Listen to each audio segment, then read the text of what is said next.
আসসালামু আলাইকুম ওয়া রাহমাতুল্লাহ। প্রিয় দিনী মুসলমান ভাই এবং বোনেরা, তাহাজ্জুদ নামাজের পরে যদি আপনি এই ছোট্ট ইসমে আজমের দোয়াটি এই নিয়মে যদি আপনি 24 বার পাঠ করতে পারেন, সকাল হওয়ার আগেই আপনার মনের আশা পূরণ হবেই হবে।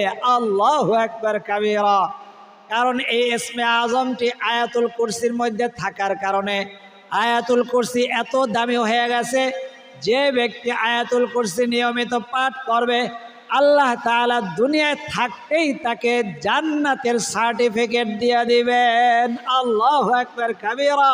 সেই ইসমে আজমের নামটি, অর্থাৎ ছোট্ট একটি নাম, যদি এই নিয়মে তাহাজ্জুদ নামাজের পরে আপনি 24 বার পাঠ করতে পারেন, সকাল হওয়ার আগেই আপনি সুসংবাদ, অর্থাৎ আপনার মনের আশা পূরণ হবেই হবে ইনশাআল্লাহ তাআলা। চলুন আমলটি আপনি কিভাবে পড়বেন, কিভাবে করবেন, সম্পূর্ণ নিয়মটি ভেঙে ভেঙে জানিয়ে দেব। কোনো জায়গায় যেন আপনার বুঝতে বাকি না থাকে। অল্প সময় যদি আপনি আমাদের সাথে স্কিপ না করে, ভিডিওটি স্কিপ না করে লেগে থাকতে পারেন, ইনশাআল্লাহ তাআলা আপনার ভাগ্যের দরজা খুলে যাবে, আপনার কপাল খুলে যাবে, আপনার নসিব খুলে যাবে। চলুন আমরা সরাসরি আমলে চলে যাই। তার আগে জানাই দেব, এটা কিন্তু কোরআন হাদিসের একটা ক্লাস, অর্থাৎ কোরআন হাদিসের কথাগুলা অন্য মানুষ পর্যন্ত পৌঁছানো আপনার আমার সকলের ইমানি দায়িত্ব। আমি আমার পক্ষ থেকে দায়িত্ব পালন করার চেষ্টা করতেছি। আপনি চেষ্টা হিসাবে পারলে শেয়ার করে দেন। যদি শেয়ার করতে না পারেন, দেখেন এমন একটা লাইক বাটন আছে, ওটার মধ্যে চাপ দিয়ে দিলে গরদ বেড়ে অন্যের কাছে পৌঁছাইতে সাহায্য হবে। তারপরে যদি পারেন কমেন্ট করলেন, আর জীবনে একবার যদি এই চ্যানেলটি সাবস্ক্রাইব করে বেল আইকনটি অন করে দিতে পারেন, সারা জীবনের জন্য আপনি আমাদের অনলাইন মাদ্রাসার একজন তোলাবা হয়ে যাবেন, কোরআন হাদিসের একজন শিক্ষার্থী হয়ে যাবেন। আল্লাহু আকবার কাবীরা। প্রতিদিন আপনার মোবাইলের মধ্যে কোরআন হাদিসের একটা ক্লাসের ভিডিও চলে আসবে। মাসে, বছরে, সপ্তাহে একটা টাকাও আমাদের দিতে হবে না। চলুন আমরা আমলে চলে যাই। প্রথমে যে আমলটি করবেন, তাহাজ্জুদের সময় উঠবেন।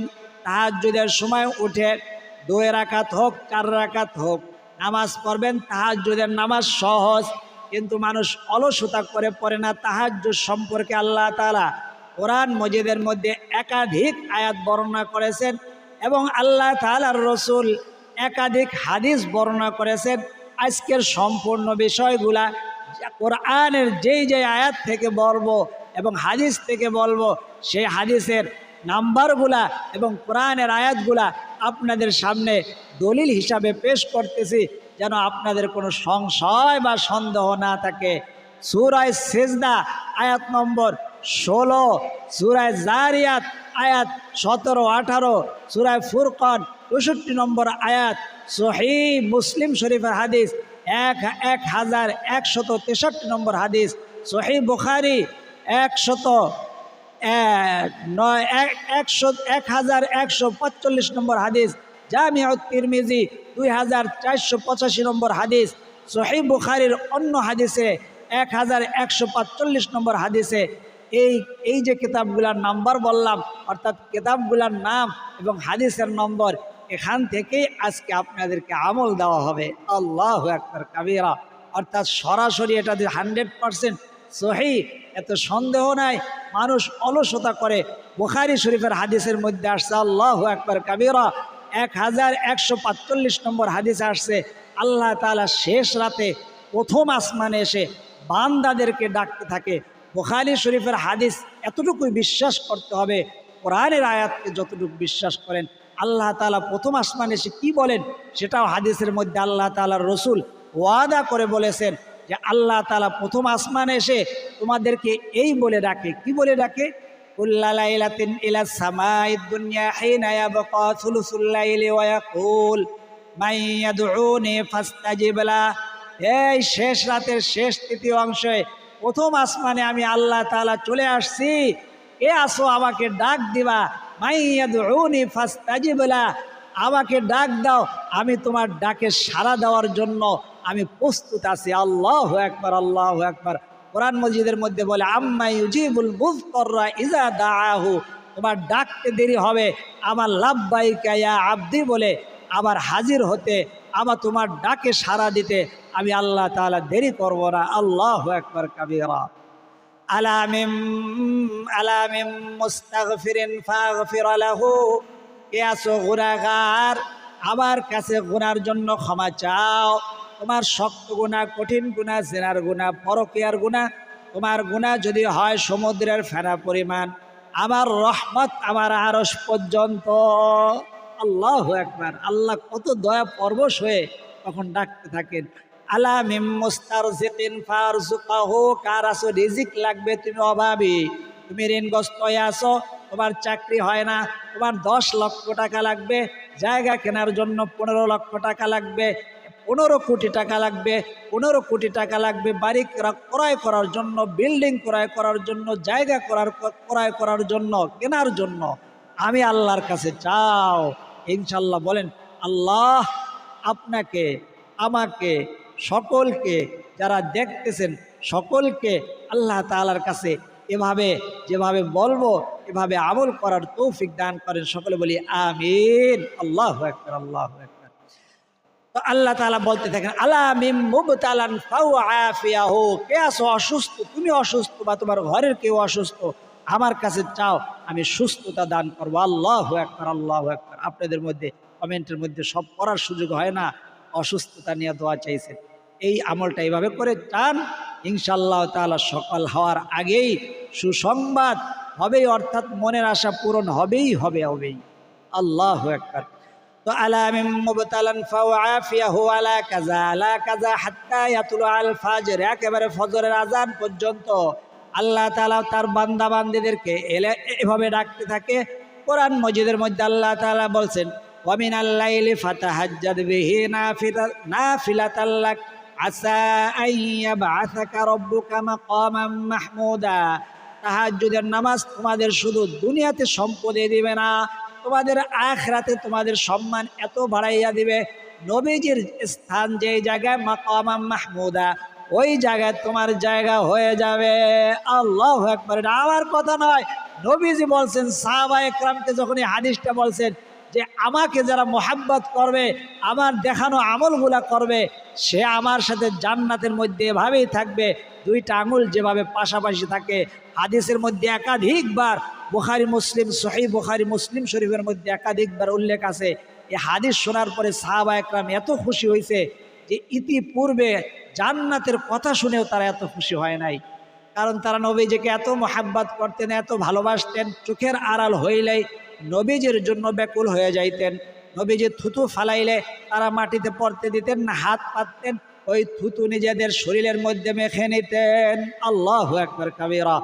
আমাদের আমলের মধ্যে আমরা থাকি, আমাদের আমল হইল তাহাজ্জুদের নামাজের পরে যদি এই দুইটা দোয়া আপনি যদি পড়তে পারেন, ছোট্ট দুইটা জিকির আপনি একবার বলে দিলে, কি নিয়মে পড়বেন নিয়মটা আপনি জানবেন। ঘুম থেকে যখন উঠলেন, ঘুম থেকে সহজ নিয়মটাকে জানাই দেই, যেটা সবার জন্য, সবাই পারবেন। তারপর অন্য হাদিসে অন্যভাবে বলছেন, সেটা করতে পারলে আরও ভালো। আল্লাহু আকবার। তো আপনি যখন তাহাজ্জুদের সময় উঠবেন, ওঠার পরে আপনি ঘুম থেকে ওঠার পরে যে দোয়াটা পারেন তাহলে পড়লেন, আর না পারলে এতটুকু করবেন সুবহানাল্লাহ, আলহামদুলিল্লাহ, লা ইলাহা ইল্লাল্লাহু আল্লাহু আকবার, লা হাওলা ওয়ালা কুওয়াতা ইল্লা বিল্লাহিল আলিয়্যিল আযীম। বললেন লা ইলাহা ইল্লাল্লাহু ওয়াহদাহু লা শারীকা লাহু, লাহুল মুলকু ওয়া লাহুল হামদু ওয়া হুয়া আলা কুল্লি শাইইন কাদির। এটা আমাদের আমলের অংশ নয়, কিন্তু এটার জন্য বিশেষ একটা ফজিলত আছে, যদি সময় থাকে তাহলে বলবো। আপনাদের বিশেষ আমলটা আগে দিয়ে দিই, সরাসরি যে আমলটা করবেন। ঘুম থেকে উঠছেন, এখন আপনি ওযু ইস্তেঞ্জা করবেন, কোন সময় উঠবেন? তাহাজ্জুদের সময় কয়টার থেকে শুরু হয়? তাহাজ্জুদের মূল সময় হলো রাতের শেষ তৃতীয় অংশে। রাতের শেষ তৃতীয় অংশ কোন সময় শুরু হয়? 2টার থেকে আপনার একেবারে ফজরের আজান পর্যন্ত, ওই সময়টা হইল মূল সময় তাহাজ্জুদের। তারপরে যদি কেউ 12টার পরেও আপনি পড়েন, তাহলেও ওটাও শেষ তৃতীয় অংশ হিসাবে কিতাবের কোনো জায়গায় উল্লেখ করেছেন। অতএব রাত 12টার পরেই আপনি তাহাজ্জুদ পড়তে পারবেন, তো 12টার পরেও এই আমলটি করতে পারবেন। এবং যদি 2টা 3টা করেন, সেটা হলো সর্বোত্তম। আপনি মোবাইলে আরাম দিয়ে রাখতে পারেন, বা আপনি যে কোনোভাবে উঠতে পারেন, যেভাবে ওঠা যায় ওইভাবে উঠবেন। ওঠার পরে রাত 2টা 3টা হলেই হলো। ওঠার পরে ঘুম থেকে ওঠার পরে এই দোয়াটি যদি পারেন পড়বেন, আমার সাথে বলেন আলহামদুলিল্লাহিল্লাযী আহইয়ানা বা'দামা আমাতানা ওয়া ইলাইহিন নুশুর। এই দোয়াটি একবার পাঠ করলেন, তারপর ওযু করবেন। ওযুর শেষে সর্বপ্রথম ওযুর মধ্যে যেন ওয়াসওয়াসা না দিতে পারে, কোনো কিছু ওয়াসওয়াসা না দিতে পারে, মন যেন অন্যদিকে না চলে যায়, এই জন্য পড়বেন আউযু বিল্লাহি মিনাশ শাইতানির রাজীম। বলুন আমার সাথে এখন সম্পূর্ণ দোয়াগুলো আজকের শুরু থেকে শেষ পর্যন্ত মা বোনেরা পিরিয়ডকালীন সময় বলতে পারবেন, ওযু থাকুক না থাকুক সর্ব আমলগুলো এখন আমার সাথে বলবেন, এক একটা আশা এক একটা তামান্না নিয়ে। ইনশাআল্লাহ তাআলা আল্লাহ তাআলা আপনাকে খালি হাতে ফিরাইবেন না। তো আমরা ঘুম থেকে ওঠার দোয়া পড়লাম, তারপরে ওযু ইস্তেঞ্জা করলাম, তারপরে ওযুর ইস্তেঞ্জা মানে পেশাব পায়খানা যদি চাপ থাকে ওটা করলেন, তারপরে আপনি ওযু শুরু করবেন। ওযুর শুরুতে অবশ্যই আপনি কি পাঠ করবেন? আউযু বিল্লাহ, তারপরে বিসমিল্লাহির রহমানির রহিম। ওযুর শুরুতে বিসমিল্লাহ পড়লে ওযুর মধ্যে আল্লাহ তাআলা বারাকা দান করেন, রহমত দান করেন। এবং ওযুর পানির সাথে আপনার চেহারার যে অঙ্গ প্রত্যঙ্গের, চোখ দ্বারা যে গুনাহ হয়েছে, জবান দ্বারা যে গুনাহ হয়েছে, মুখ দ্বারা যে গুনাহ হয়েছে, হাত দ্বারা গুনাহ হয়েছে, নবীজি বলেন ওই গুনাহগুলো ওযুর পানির সাথে আল্লাহ তাআলা ঝরায়া দেন। আল্লাহু আকবার। কিসের বরকতে? বিসমিল্লাহ বলার বরকতে। বিসমিল্লাহির রহমানির রহিম করবেন। তো আউযু বিল্লাহি মিনাশ শাইতানির রাজীম, বিসমিল্লাহির রহমানির রহিম। ওযু যখন শেষ হয়ে গেল, আপনি কিবলামুখী হয়ে দাঁড়াইয়া লাইট বন্ধ করে নিতে হবে, এমন কোনো শর্ত নাই। এই আমলটা অনেকেই করে না, ভুল বোঝে, ভুল বুঝায় মানুষকে, লাইট বন্ধ করে নিতে হবে, না হলে এই হবে না। না না, লাইট বন্ধ করার এই জায়গায় হাদিসগুলো আমি নাম্বার সহ বলছি, এখানে কোথায়ও কোনো লাইট বন্ধ করার ব্যাপারে হাদিসের মতনের মধ্যেও বলে নাই, হাদিসের সরার মধ্যেও বলে নাই। তো আপনি লাইট বন্ধ করা জরুরি নয়। আপনি আউযুবিল্লাহ পড়লেন, ওযুর শুরুতে বিসমিল্লাহ পড়লেন, ওযু শেষ হইল, কিবলামুখী হয়ে দাঁড়ায় আঙ্গুলটা ইশারা দিয়া কালিমা শাহাদাত পড়লেন। তারপরে আপনি তাহাজ্জুদের, এখন অনেকে বলে তাহাজ্জুদের নামাজ, এত বড় নামাজ আমি কি পড়তে পারবো? তাহাজ্জুদের নামাজ ভাই কঠিন না, এটা মানুষ অলসতা করে পড়ে না। তাহাজ্জুদের নামাজ দিয়া আল্লাহর ওলিরা সব দুনিয়া আখেরাত কামাই নিছে। সাহাবা ইকরাম দুনিয়া আখেরাত কামাই নিছে। সাহাবীদের সেই অঞ্চলে এখনো মাটি খুঁড়লে স্বর্ণ পাওয়া যায়, এখনো মাটি খুঁড়লে তেলের খনি পাওয়া যায়। সাহাবীদের নাম শুনলে এখনো 1500 বছর আগে, 1500 বছর আগে মারা ইন্তেকাল করছেন, কোনো টাকা নাই পয়সা নাই, কিন্তু তাদের নামগুলো শুনলে সবচেয়ে পৃথিবীর ভালো মানুষগুলা বলে রাদিয়াল্লাহু আন, আল্লাহ আপনি তাদের জন্য সন্তুষ্ট হয়ে যান। এই দোয়া কে শিখিয়ে দিছে? আল্লাহ তাআলা শিখিয়ে দিছে। আল্লাহু আকবার। ওয়াস-সাবিকুনা আল-আউওয়ালুনা মিনাল মুহাজিরিন ওয়াল আনসার। আল্লাহু আকবার। সাহাবীদের, মুহাজির হোক আনসার হোক, তাদের নাম শুনলে বলো রাদিয়াল্লাহ, আল্লাহ তাদের উপরে খুশি, তারাও আল্লাহর উপরে খুশি ছিল, তাদের উপরেও আল্লাহ তাআলা খুশি হয়ে গেছে এই আমলের দ্বারা। আল্লাহু আকবার। মাকামাম মাহমুদে আপনাকে পৌঁছে দিবে, এটা যেই সেই আমল। এই জন্য ভেঙে ভেঙে বারবার বুঝাই দিতেছে যেন আপনার কোনো বুঝতে সমস্যা না হয়, আমলটা যেন কঠিন মনে না হয়।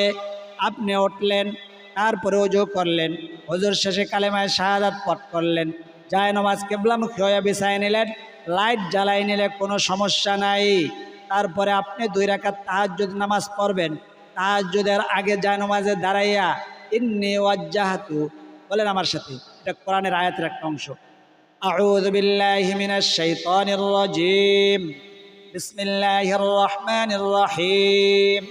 নামাজের আগে এই দোয়া দুটো আউযু বিল্লাহি বিসমিল্লাহ পড়তে হবে না। এখন আমি যেহেতু পড়তেছি, এটা কোরআনের আয়াতের একটা অংশ, এই জন্য পড়তেছি। ইন্নী ওয়াজ্জাহতু ওয়াজহিয়া লিল্লাযী ফাতারাস সামাওয়াতি ওয়াল আরদা হানিফাও ওয়ামা আনা মিনাল মুশরিকিন। আল্লাহু আকবার। আপনি নিয়ত যাতে পারলে পড়লেন, না পারলে কোনো সমস্যা নেই, এটা মুস্তাহাব। আপনি নিয়ত করবেন, বলেন আমার সাথে নাওয়াইতু আন উসাল্লিয়া লিল্লাহি তাআলা রাকআতাই সালাতিত তাহাজ্জুদ নাফলি মুতাওয়াজ্জিহান ইলা জিহাতিল কাবাতিশ শরীফাতি আল্লাহু আকবার। আপনি মা বোনের এই পর্যন্ত হাত উঠাইবেন, তারপর হাত পাতবেন। সুন্নতের নিয়ত করতে পারেন, নফলের নিয়ত করতে পারেন। তো নফলের নিয়ত করলে এভাবে, সুন্নতের নিয়ত করলে নাওয়াইতুয়ান উসাল্লিয়া লিল্লাহি তাআলা রাকআতাই সালাতিত তাহাজ্জুদ সুন্নাতু রাসূলিল্লাহি তাআলা মুতাওয়াজ্জিহান ইলা জিহাতিল কাবাতিশ শরীফাতি আল্লাহু আকবার। সুন্নত হইল কেন, নফল হইল কেন? সুন্নত সাহাবা একরাম এবং আল্লাহর রসুল এই যে তাহাজ্জুদ নামাজ ছাড়তেন না, এই জন্য সুন্নত। নফল হইল কেন? এটা যেন আমাদের উম্মতের উপরে কঠিন না হয়ে যায়, এই জন্য আল্লাহ তাআলা উম্মতের জন্য সুন্নত করেন নাই, এই জন্য এটাকে নফল করছেন। আল্লাহু আকবার। কিন্তু এই নামাজের দ্বারাই সাহাবা একরাম সমস্ত কিছু, আল্লাহর রসুলের ইন্তেকালের 10 বছরের মধ্যে অর্ধ জাহানের মালিক হয়ে গেছে। আল্লাহু আকবার। তো আপনি নিয়ত করলেন, নিয়ত করলে মুতাওয়াজ্জিহান ইলা জিহাতিল, বা যারা বাংলা নিয়ত বাংলার করেন বলেন আমার সাথে, আমি কিবলামুখী হয়ে তাহাজ্জুদের 2 রাকাত নফল নামাজ বা সুন্নত নামাজ আদায় করিতেছি। আল্লাহু আকবার। নফলও বলতে পারেন, সুন্নত একটা বলবেন, যে কোনো, যে নফল নামাজ আদায় করিতেছি অথবা সুন্নত নামাজ 2 রাকাত করে পড়তে। হাত বাঁধলেন, সানা পড়বেন, আউযুবিল্লাহ পড়বেন, বিসমিল্লাহ পড়বেন, আলহামদু সূরা পড়বেন, আলহামদু শেষে যে কোনো একটা সূরা মিলাইবেন, অর্থাৎ কুল হুয়াল্লাহ পারেন, কুল হুয়াল্লাহ। হ্যাঁ, এখন এই জায়গায় কুল সূরা ইখলাস কিতাবের মধ্যে লেখছে 3 বার যদি আপনি পড়তে পারেন সবচেয়ে ভালো। সূরা ইখলাসটা আমি একবার পড়ি। আউযু বিল্লাহি মিনাশ শাইতানির রাজীম, বিসমিল্লাহির রহমানির রহিম। কুল হুয়াল্লাহু আহাদ আল্লাহুস সামাদ লাম ইয়ালিদ ওয়ালাম ইউলাদ ওয়ালাম ইয়াকুল লাহু কুফুয়ান আহাদ। প্রথমবার আউযু বিল্লাহ, তারপরে বিসমিল্লাহির রহমানির রহিম। কুল হুয়াল্লাহু আহাদ আল্লাহুস সামাদ লাম ইয়ালিদ ওয়ালাম ইউলাদ ওয়ালাম ইয়াকুল লাহু কুফুয়ান আহাদ। 3 বার সূরা ইখলাস প্রথম রাকাতে, খেয়াল করেন। দ্বিতীয় রাকাতের মধ্যে সূরা আলহামদুর পরে সূরা ইখলাসটি আবার 3 বার পড়বেন না, একবার পড়বেন, এর সাথে আরেকটা সূরা পড়বেন, সূরা ফালাক, কুল আউযু বিরাব্বিল ফালাক। যদি না পারেন সূরা ফালাক, সূরা ইখলাসটা আবার 2 বার পাঠ করবেন। প্রথম রাকাতে 3 বার, দ্বিতীয় রাকাতে 2 বার। আল্লাহু আকবার। তাহলে এক খতম 30 পারা সেপারা, 30 সেপারা কোরআন তেলাওয়াতের সওয়াব, আর দ্বিতীয় রাকাতের মধ্যে 20 সেপারা কোরআন তেলাওয়াতের সওয়াব পাওয়া গেলেন। আল্লাহু আকবার। নামাজটি কবুল হয়ে যাবে। তো দ্বিতীয় রাকাত কিভাবে পড়বেন? দ্বিতীয় রাকাত, প্রথম 2 রাকাত, পরে 4 রাকাত নামাজ পড়বেন, পরের আবার 2 রাকাত নামাজ পড়বেন, এই নিয়মে, যেই নিয়মে আমি বললাম। তো নামাজ যখন শেষ হয়ে যাবে, আসসালামু আলাইকুম ওয়া রাহমাতুল্লাহ, আসসালামু আলাইকুম ওয়া রাহমাতুল্লাহ একবার বলবেন। আল্লাহু আকবার। আস্তাগফিরুল্লাহ, আস্তাগফিরুল্লাহ, আস্তাগফিরুল্লাহ। এটা যে কোনো নামাজের পরেই একবার আল্লাহু আকবার, 3 বার ইস্তিগফার পাঠ করলে। এখন আপনি আমলটি শুরু করবেন।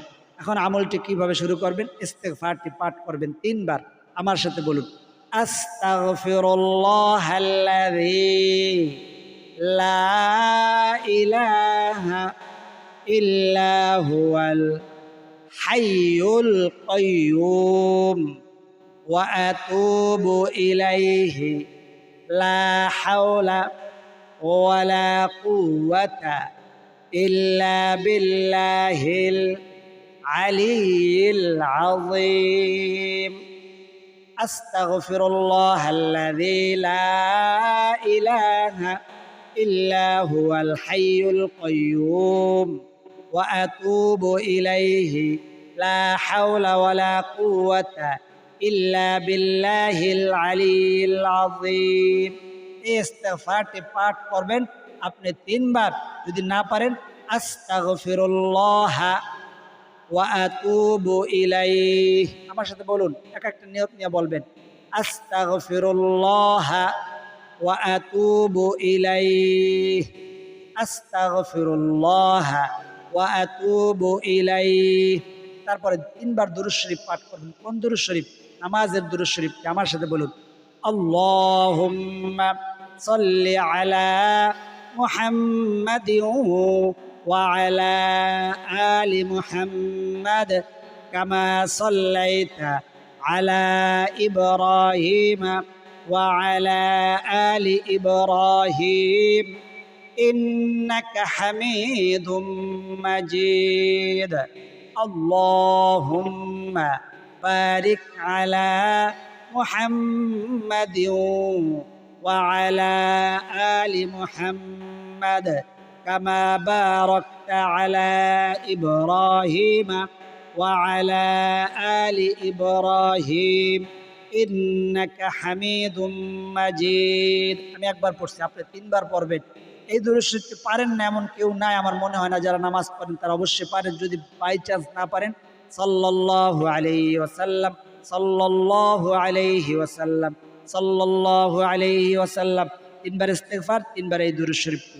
তারপরে এখন আপনি এই যে আল্লাহ তাআলার গুণবাচক সিফাতের নাম নয়, এটাকে ইসমে আজম বলা হয়। আল্লাহু আকবার বলবেন আমার সাথে, বলুন, ইয়া হাইয়ু ইয়া কাইয়ুম।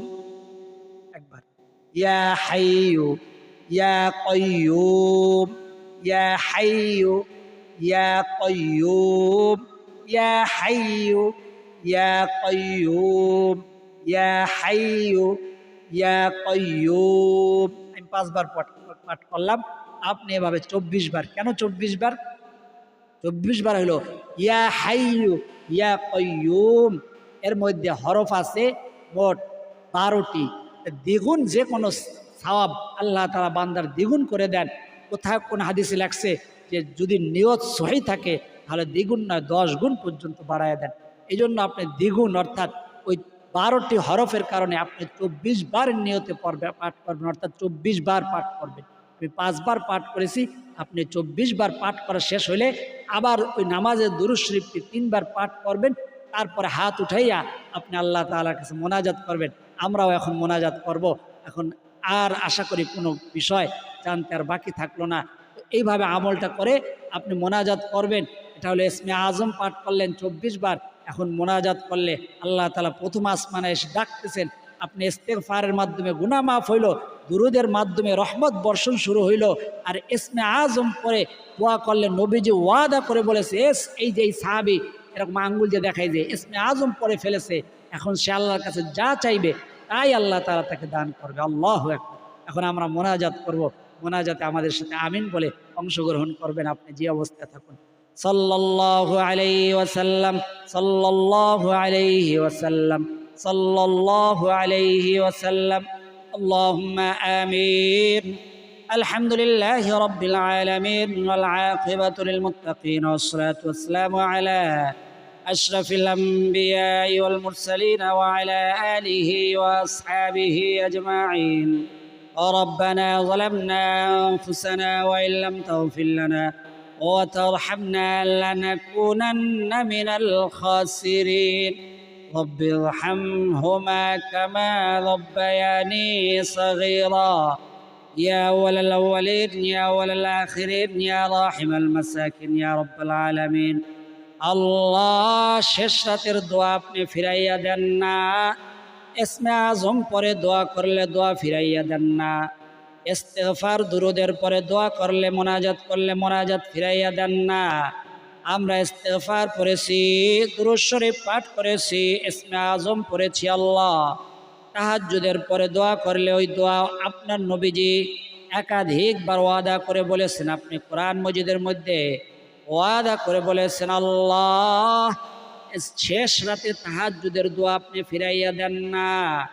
আপনার বান্দা বান্দিরা ইস্তেগফার পাঠ করবে তাহাজ্জুদের পরে, তাহাজ্জুদের নামাজ পড়বে, ইস্তেগফার পাঠ করবে, দুরূদ শরীফ পাঠ করবে। নবীজির শেখানো আমলগুলো আল্লাহ এইভাবে করবে। তাদের যে যে উদ্দেশ্য নিয়ে আল্লাহ আমলটি করার ইরাদা করেছে, আপনাকে সাক্ষী রেখে আল্লাহ সকলকে আমলটি করার জন্য এজাজত প্রদান করলাম। আল্লাহ সকলের আল্লাহ আমাদের এজাজতকে আপনি কবুল আর মঞ্জুর করে নেন। সকলকে সহিভাবে সঠিকভাবে আমলটি করার তৌফিক দান করে দেন। আল্লাহ রব্বে কারীম, যে যে উদ্দেশ্য নিয়ে আমল করবে আল্লাহ তার সেই উদ্দেশ্যগুলা পূরণ করে দেন। তার সেই জরুরত, তার সেই হাজতগুলো আপনি পূরণ করে দেন আল্লাহ। রব্বে কারিম, আমাদের মধ্যে অনেকে কমেন্টের মধ্যে লিখেছে কেউ ঋণগ্রস্ত, কেউ অভাবগ্রস্ত, কেউ দুশমনের দ্বারা আক্রান্ত আল্লাহ, কেউ অসুস্থ হইয়া ঘরের বিছানায় পড়ে রয়েছে, কেউ হাসপাতালের বেডে, যে যে সমস্যা রয়েছে আল্লাহ এই আমলের মাধ্যমে তার সেই সমস্যাগুলো দূর করে দেন। কেউ বাড়ি কিনতে চায়, জায়গা কিনতে চায়, কারো ঘরের মধ্যে সন্তান কথা শুনে না, বেয়াদবি করে আল্লাহ, যে যে উদ্দেশ্য নিয়ে আমলটি করবে তার সেই উদ্দেশ্যগুলো পূরণ করে দেন। রব্বে কারিম, ওই সোনার মক্কা মদিনা না দেখাই আমাদের ডাক দিয়েন না। জীবনে একবার হইল আপনার ঘরের তওয়াফ, আপনার রসুলের রওজা জিয়ারত করার তৌফিক দিয়া দেন। যারা গেছেন বারবার যাওয়ার তৌফিক দান করে দেন আল্লাহ। আপনার বান্দা বান্দির জবানের যে আমিন বলাটা পছন্দ আল্লাহ, যার 2 ফোঁটা চোখের পানি পছন্দ সেই 2 ফোঁটা চোখের পানির উসিলায়, সে আমিনের উসিলায় আমাদের বলা দোয়া, না বলা কথা, না বলা ব্যথাগুলাকে আপনি কবুল আর মঞ্জুর করে নেন। রব্বি ইরহামহুমা কামা রাব্বায়ানি সগীরা। সাল্লাল্লাহু তাআলা আলা খায়রি খালকিহি মুহাম্মাদিন ওয়া আলা আলিহি ওয়া আসহাবিহি আজমাইন। ওয়াজআল আখিরা কালিমাতিনা ইনদাল মাউতি লা ইলাহা ইল্লাল্লাহু মুহাম্মাদুর রাসূলুল্লাহ সাল্লাল্লাহু আলাইহি ওয়াসাল্লাম। যাদের চোখের মধ্যে পানি আসছে, চোখের পানিটা এভাবে গালের মধ্যে মুছে দেন। আর যারা এতক্ষণ পর্যন্ত আমাদের আমলের সাথে যুক্ত ছিলেন, আমলটি করার জন্য ইরাদা করেছেন, সকলকে আমলটি করার জন্য ইজাজত অনুমতি প্রদান করলাম। যারা এতক্ষণ পর্যন্ত আমাদের সাথে ছিলেন আল্লাহ সকলের মনের আশা, মনের তামান্নাগুলো পূরণ করে দেন। সকলের সমস্ত জরুরত, সমস্ত হাজতগুলো আপনি পূরণ করে দেন। সকলের দুঃখ, কষ্ট, জ্বালা, যন্ত্রণাগুলো আপনি দূর করে দেন। সকলে আমার সাথে জবানে আমিন বলুন। আর যারা লিখতে পারেন কমেন্ট বক্সের মধ্যে আমিন লিখে দেন। এবং আমলটি যে করবেন আপনি ইজাজত পাওয়ার জন্য আপনি লিখতে পারেন এবং আপনার সমস্যার কথাগুলো জানাইতে পারেন। এবং ভিডিওতে একটা লাইক দিয়ে দেন সদকা জারির উদ্দেশ্যে। আল্লাহ, এতক্ষণ পর্যন্ত যারা আমাদের আমলের সাথে যুক্ত ছিল এবং ভিডিওর মধ্যে কমেন্ট করেছে, আমিন বলেছে, আমিন লিখেছেন, তাদেরকে কোটি কোটি টাকার মালিক বানায়া দেন, যাতে করে সোনার মক্কা মদিনা বারবার ফ্যামিলি সহ সফর করতে পারে, জিয়ারত করতে পারে, তওয়াফ করতে পারে, সেই তৌফিক দান করেন। সকলে বলি আমিন। আজ এই পর্যন্তই। আল্লাহ তাআলা চাইলে পরবর্তী আমলের ভিডিওতে আবার দেখা হবে। সেই পর্যন্ত আল্লাহ তাআলা সকলকে সুস্থ রাখুন, ভালো রাখুন, নিরাপদে রাখুন, এই দোয়া করি। আমিন। আসসালামু আলাইকুম ওয়া রাহমাতুল্লাহি ওয়া বারাকাতুহু।